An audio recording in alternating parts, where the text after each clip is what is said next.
Hello and welcome back to Inquisitor Martyr. Last time we were continuing on our Ivory Void Crusade, and we will keep going with that. We go up to this mission, this covert one we have to knock out. I'm not going to put any tarot on it. I could do it. It's not that bad. Like, the map isn't bad, but I don't trust that 100% damage suffer. That's gonna really hurt, even with all my guys distracting.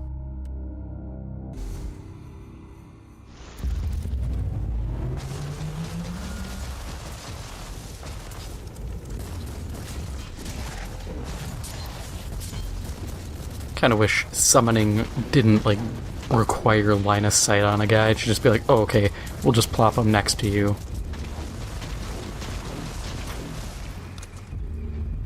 Playing so much Diablo, it feels weird being able to rotate my camera. I missed being able to rotate my camera so much. But interesting news as of late. The streamer, I guess, and YouTuber, This Guy's Toast, had come out saying that pretty much everybody's losing money on esports, which I already knew to a degree.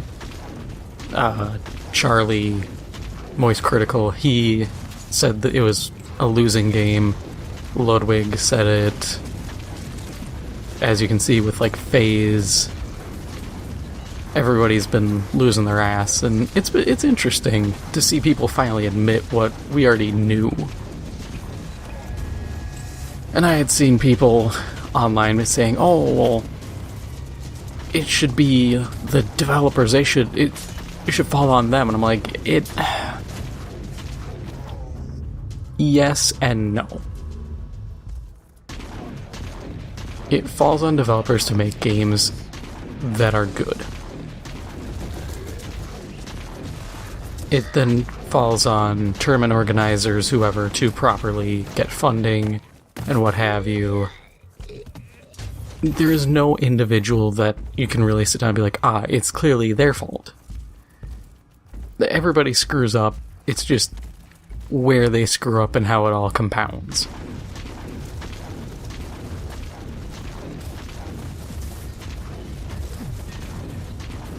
But one of the guys, I'd have to look up exactly what he said, because I remember I more or less said, like, one of the big problems was G4. Because even way back in the day before esports were as big, I always remember watching G4 at my friend's house, because he had the big fancy cable package that actually had it, and you were watching Attack of the Show, or it was reruns of Cops, and, like, Campus PD, which is essentially what all you see on, like, True TV and stuff. And so, looking at that, and then their really botched revival, I had said, yeah, what they should have done was be playing esports stuff. Realistically, if G4, and by extension Comcast, so you know it wasn't going to happen, Comcast actually think things through, that's not happening. But if they had thought things through, they could have become the equivalent of ESPN, Fox Sports, Bally Sports, all the cable channels that are like, hey, you potentially pay for, like, ESPN2, ESPN3. There's, like, the Bally network, which I don't even know if... I think there's, like, selling part of the company now, but you become that for esports. Because the big thing I had said was, and I've mentioned this to you guys before, we had, I think, Heroes of the Storm on ESPN once. It was like a college tournament, and they showed, like, 2 games on, I can't remember if it was a weekend or a weekday, but there was no other sports on, and people were losing their minds. You have these grumpy dudes who never got past their knee injury in high school that prevented them from going to a Ivy League school or going to a high-end school and going pro, when realistically they probably wouldn't. But they never grew past that, and they're angry they're seeing some nerd shit. It's like, dude, realistically, it was like an hour or two. But I really think Comcast, and by extension G4, could have capitalized on that and done it big. And it would have realistically helped the whole industry. Hell, there's a esports organization here in Minnesota, Wisdom. I tried to get in because they needed like editors and stuff. Granted, my capability of editing, I do editing. It's just because of how I do these kind of effectively old school Let's Play style. I don't cut out, or I don't really edit much. I just do cuts for like loading screens when I remember, and that's about it. Because I don't need to go further. Sometimes, you know, I've slipped in a PNG for when I'm talking about miniatures and stuff, but short of that, it's pretty straightforward. But I had looked recently, and they had shifted from being like, oh, we're just an esports org, to now trying to do like game development. Which I was very perplexed on, because I was like, wait, are you guys just trying to throw everything at the wall and see what sticks? I don't blame them. I generally think a lot of these esports orgs should diversify a little more. But it was just surprising to me.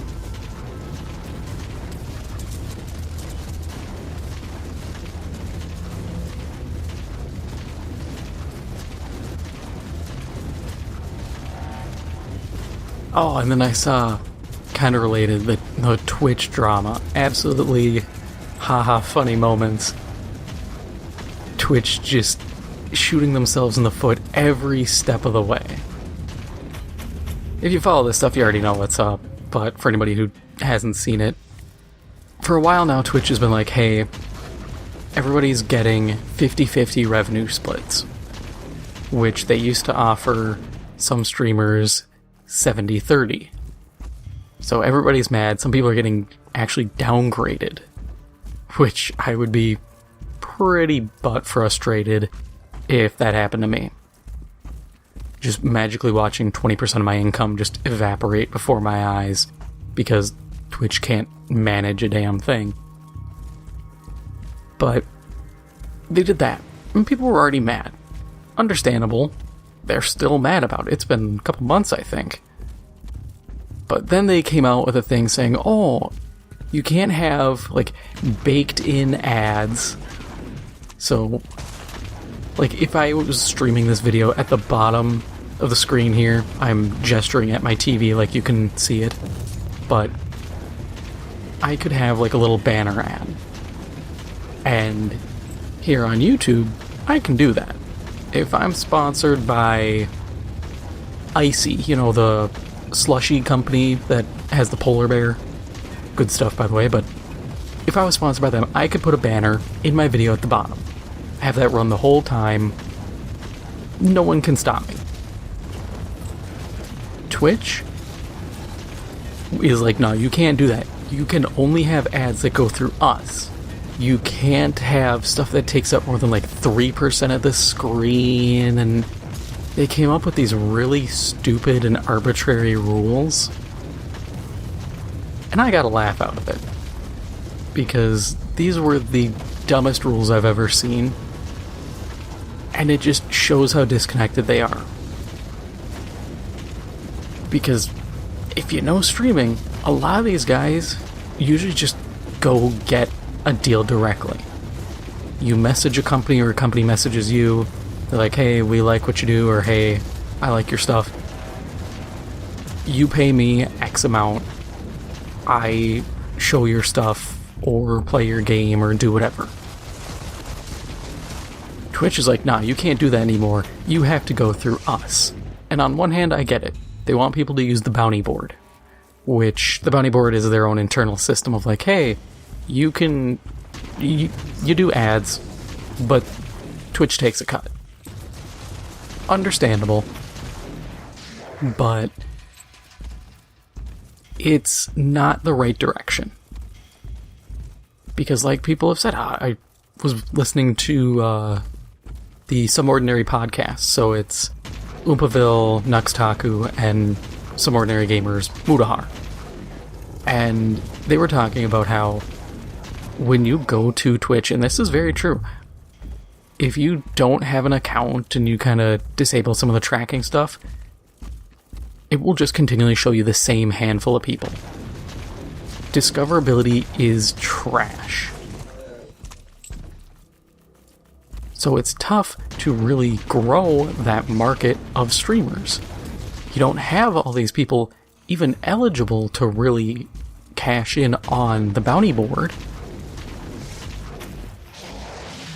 So you can't be shocked when people don't use it. It's a goofy thing, because you could do different ways that are kind of underhanded, like, oh, if you take a bounty board thing, for as long as you have that quote-unquote bounty active, so you're like, oh, I'm gonna stream, I don't know, let's say there's a sponsorship thing for 6 Days in Fallujah, and it's like, hey, play the game for 2 hours. For those 2 hours, you get pushed more to users. The problem there is then people would play the system, and be like, oh, well, I'm just going to run a ton of bounties. I don't care how much I'm paid, because I'm trying to just use it to leverage my own growth. Which is a very underhanded way of doing things unto itself that way. So they've put themselves in a bad position, because no matter what Twitch does, Twitch kind of screwed themselves over. And then you have, like, Kick. They just offered XQC $100 million to stream. And he nearly screwed it up by trying to stream a movie. And I had to laugh because people got angry. They're like, oh, Kick censor him. I'm like, no. Kick is trying to not get their ass beat by Warner Brothers and get sued.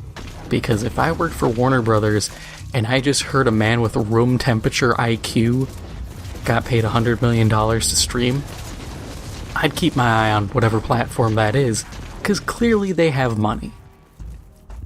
And Kick does. They've flat out said, like, they break even. And I have to laugh because they're clearly doing something right, and Twitch just keeps digging their grave even faster.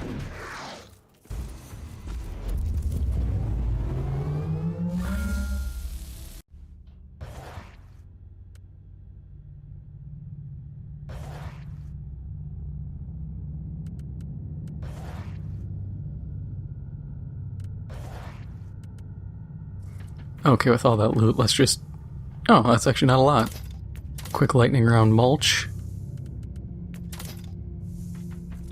And we go to this one.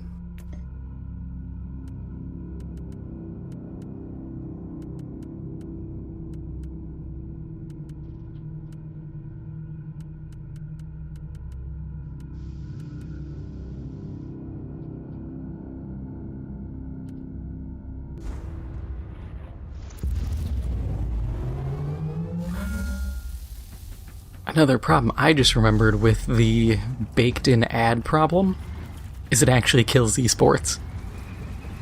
Because you have to have... if you watch a lot of these, like, Street Fighter or Tekken tournaments or Smash, or a lot of them, they have baked-in ads because they have to make money somehow off the streams. So Twitch is now killing off just everybody.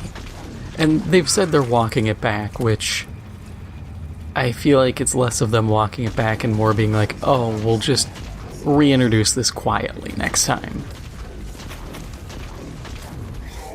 But it's bad. And in regards to, like, Kick, people... I've seen some streamers complain that they're like, oh, and just random people complaining that they're promoting gambling. Which, last I checked, the only time you see like Stake, which is like their parent company, which is I think a crypto gambling site. I can't remember. I believe it is. But the only time you see it is if you go into the gambling category. But people are still like, oh, it's teaching kids to become compulsive gamblers and all that stuff. And people point out, there are more viewers in the gambling category on Twitch at any given point than there are total viewers on Kick.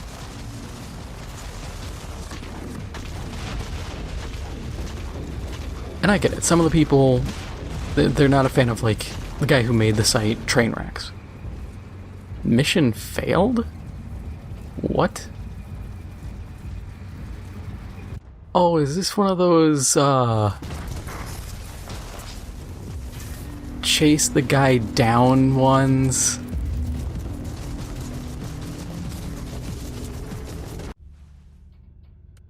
Let's check. Oh, you can't see it. No, well, I bet it is. I don't care. That, I don't even do this mission. So that was just one failure, and it doesn't cost me anything at the end of the day. So we'll just keep going and hit this one. Because this one is just a hunt, so they can't really screw me over on anything. I do wish they'd just get rid of those missions, though, because they're so disjointed from all the others that they come off as really weird, and you can easily screw them up. So it's like, at that point, just remove them.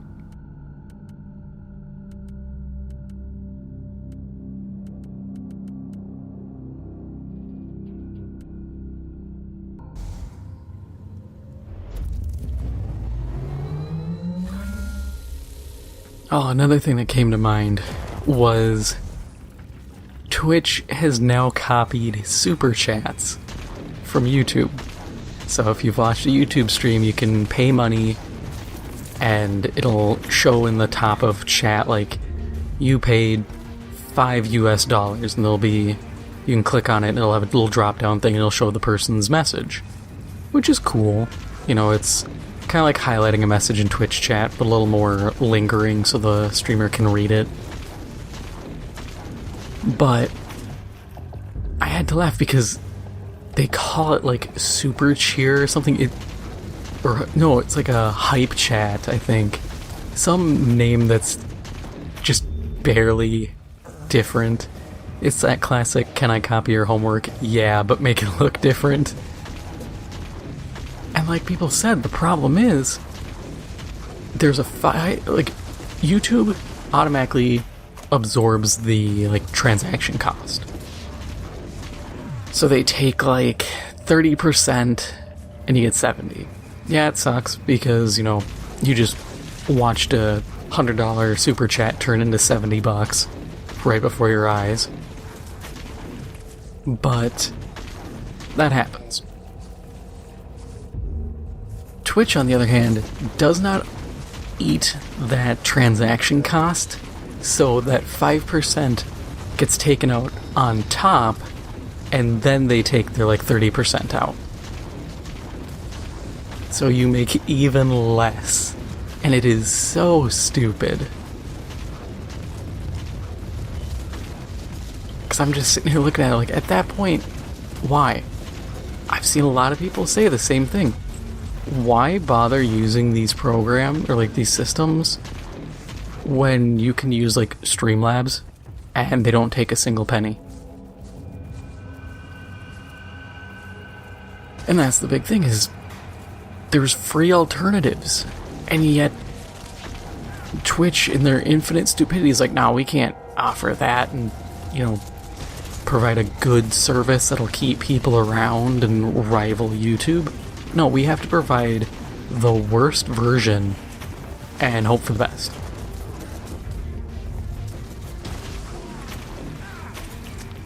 And I agree with a lot of people. I genuinely believe whoever's in charge does not actually watch Twitch or any streams and does not understand the medium or just the trends within it.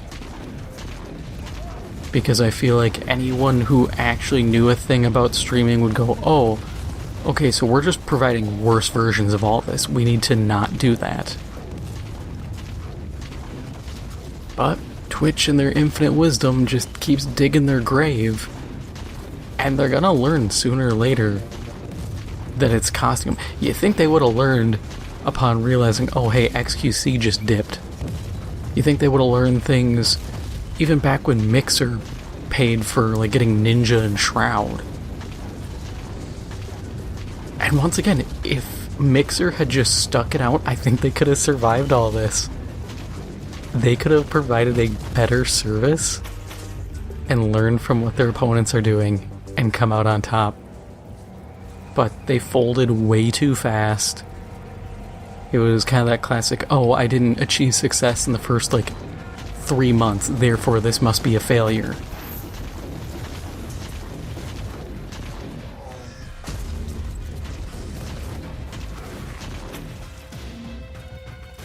But that's just classic micro squat not doing the right thing.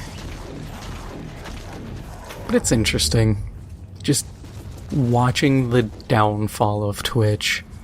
Because I remember just after they switched to Twitch from being Justin TV. And back then, streaming was niche.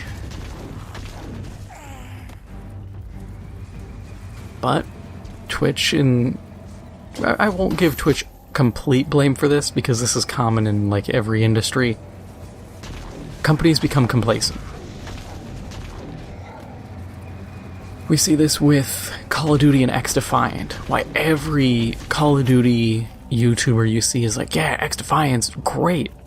Because Call of Duty got complacent. There was no competition in the market, so they just put out mediocre crap. We've seen this for years, where the players would go, hey, I don't like this mechanic, it's actually really bad. And Sledgehammer, bless Sledgehammer's hearts, because those folks actually listened. I remember in COD World War II, they rebuilt a ton of stuff because they got flack for it. And they realized, oh, the players don't like this, we need to adjust this. While Infinity Ward and Treyarch are just like, oh, you don't like it? Well, you can suck farts out of my ass because we're not going to change anything. And the sad part, because I've talked to people about this, is they've all been like, oh, I wish Call of Duty would just fail. And I said, the problem is it's too big to fail. They own too much of the market, there's not enough competition, so they can't fail. There's way too many people who need an FPS game, and that's what's available. So unless you can get a ton of competition showing up real fast, Call of Duty can keep making mistakes and still survive. Look at Battlefield. Even though people are saying, oh, the game got better, and I believe it probably has gotten better, I'm also of the mindset that I shouldn't have to wait a year and a half for your game to stop sucking. And I think there should be ample competition to punish that kind of design choice and general poor behavior as a studio and as a publisher.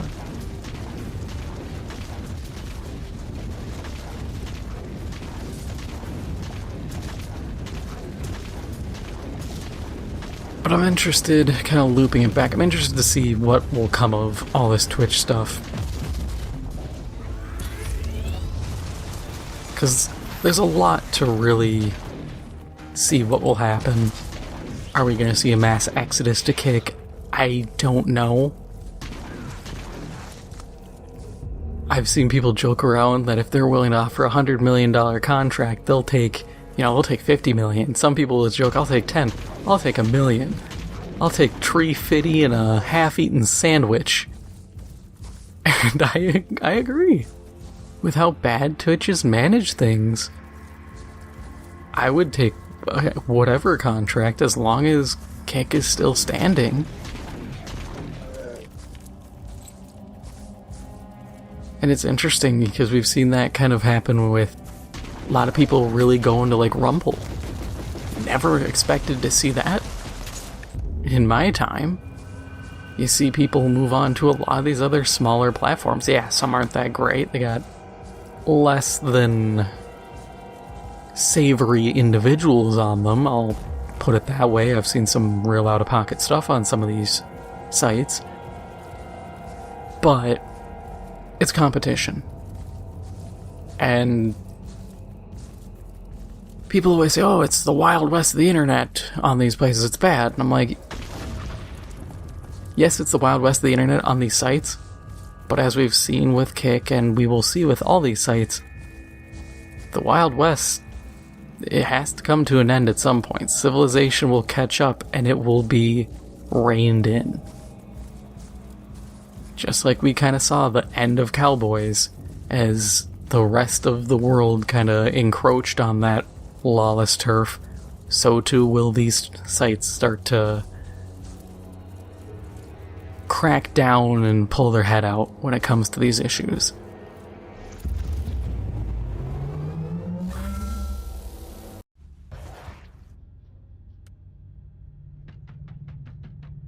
But that is all for now. If you enjoyed this episode, make sure to hit the like button. It helps out the channel a lot. And if you haven't already, make sure to hit the subscribe button. Thank you for watching, and I'll see you in the next one.